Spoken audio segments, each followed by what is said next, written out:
Bulgarian cinema is full of weird and wonderful movies, virtually unknown outside of the country. However, so many talented filmmakers have been a part of it while the country was going from monarchy to communism to democracy. The story of Bulgarian cinema is a story of difficult beginnings, state censorship, creative resistance, collapse, revival, and festival success. So let's take a journey through every major period in the last century. Whether you've never seen a Bulgarian film or you already know some of them, think of it as both an introduction and a brief history. This is how the small nation's movies reflected and shaped Bulgarian society. The early years. These are the movies that almost didn't survive. Things kick off in 1915 with the first Bulgarian movie, Bulgaran is a Gallant. It's made by this guy, Vasil Gendov. He made 11 movies, including the first one with sound. Soon, others started making movies too. Even Ivan Vazov's nephew became a director. These people were film lovers who made movies with a lot of passion and their own cash. It wasn't easy back then. Wars, two national catastrophes, and a crazy political scene. However, Bulgarian cinema kept going thanks to the enthusiasm of these pioneers. Sadly, out of nearly 50 works produced in that era, only 17 survived. However, one thing is obvious. These people gave everything to make a movie, not because they had to, but because they needed to. But then, in 1944, Bulgarian cinema would be reborn, and it will never be the same. The 1950s. This was the decade when Bulgarian movies got bigger. Before, they were made by self-funded enthusiasts. Now, however, filmmakers were financially backed by the government, so they could afford actual film stuff, like color. But they couldn't do whatever they wanted. They had to follow a strict set of rules and make movies in a new genre called socialist realism. Therefore, some people decided to make comedies or to film classic Bulgarian literature. By the end of the decade, small creative cracks started to appear, like Range Volchanov's masterpiece, On a Small Island. Binka Zhelyaskova, the first Bulgarian female director, voiced criticism of the regime in Life Goes On Quietly. However, the movie was officially banned because of it, and it wouldn't be the only one. Even though today the naive ideals of the 1950s feel outdated, those movies have a certain charm in their simplicity. The filmmakers were creating a new cinematic language that will continue to evolve throughout the 1960s. The 1960s. This was the decade of many classics, beautiful cinematography, and creative resistance. The filmmakers were enjoying a period of relative freedom. So, inspired by Italian neo-realism and the French New Wave, they made bold movies challenging social norms. However, Monday Morning, The Tied Up Balloon, Whale, and The Prosecutor were all censored to some extent. Because of this, the filmmakers learned to walk the thin line between artistic expression and state censorship. But apart from that, crime movies, movies for kids, and comedies were having a good time. The novels Tobacco and The Peach Thief became big-time movies. In '62, Buyana Film Studio began production, allowing Bulgaria to put over 40 movies per year. We even took part in the mega co-production Legacy of the Incas. The 1960s were a burst of talent both in front of and behind of the camera. It was a time when creative expression and ideological oppression were happening together. This strange dynamic would transform the 60s rebellion into something very different in the 70s. The 1970s. This is the decade of existential dramas and midlife crisis. After many years of rapid industrialization and urbanization, people were a bit unhappy. So the movies reflected that. Gone was the naive optimism of the previous eras. Movies were about more complex ideas now, and subtle, unspoken emotions. Everyone was longing for connection.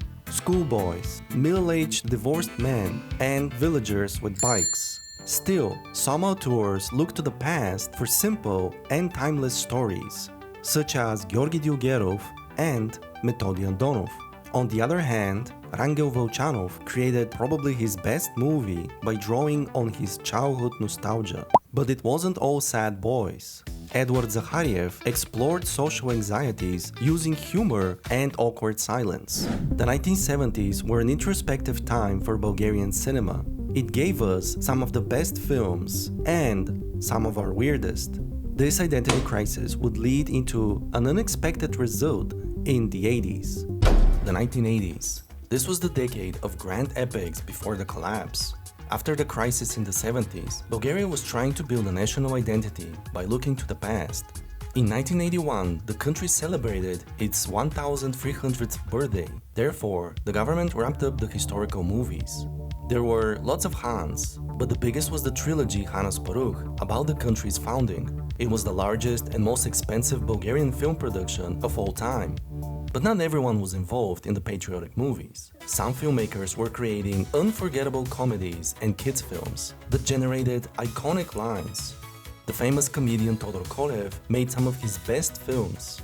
Rumen Petkov directed the first Bulgarian animated feature film called Treasure Planet. However, something was rotten in the state.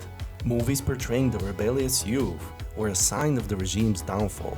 Bulgarian cinema in the 1980s was still strong, but it was fragmented, and by the end of the decade, everything would change. The 1990s. This was the decade when Bulgarian cinema almost disappeared. The film production was no longer controlled by the government, so the filmmakers had to adapt to the new private system. However, this made old-school directors freeze creatively, resulting in fewer movies. Nevertheless, the few movies that did come out were mostly anti-communist, just like the ones in the previous decade. But now the floodgates were open, allowing films to show more controversial topics. The lower budgets and unpleasant themes, however, gave the 90s movies a bad reputation. Still, even in this troubled time, some great works came out. The animated short Cancer film was the first Bulgarian movie to be nominated for an Oscar at the start of the decade. And by the end of the 90s, we saw impressive special effects in the TV show Wizards. The 1990s was a difficult transitional period for Bulgarian cinema. The filmmakers had to rethink the past while still looking to the future. But they kept the spark of cinema alive, and their efforts were rewarded in the next century. The 2000s. This was the decade when Bulgarian cinema was reborn, thanks to fresh new talent. After the turbulent 90s, the situation in Bulgaria began to normalize. Filmmakers had cheap digital technology, so they could make affordable movies. Milo from Mars proved that you could make a good film on a shoestring budget. Every year there were more and better movies. However, there was a shift in style. During socialism, the films were made exclusively for the Bulgarian market. But now our movies had to compete with the European ones for awards at film festivals. For that, movies were made less for the regular viewers and more for film critics.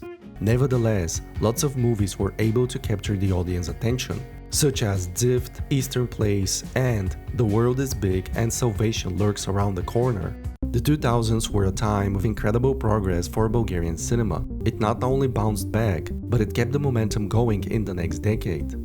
The 2010s to today. This was the decade when Bulgarian cinema found a new identity.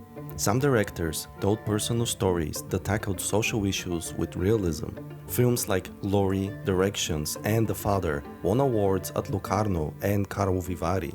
But while the critics celebrated them, many Bulgarians never saw these movies in theaters. Domestically, the movies were split between festival and commercial movies. It seems that you could either win awards or win applause, but not both.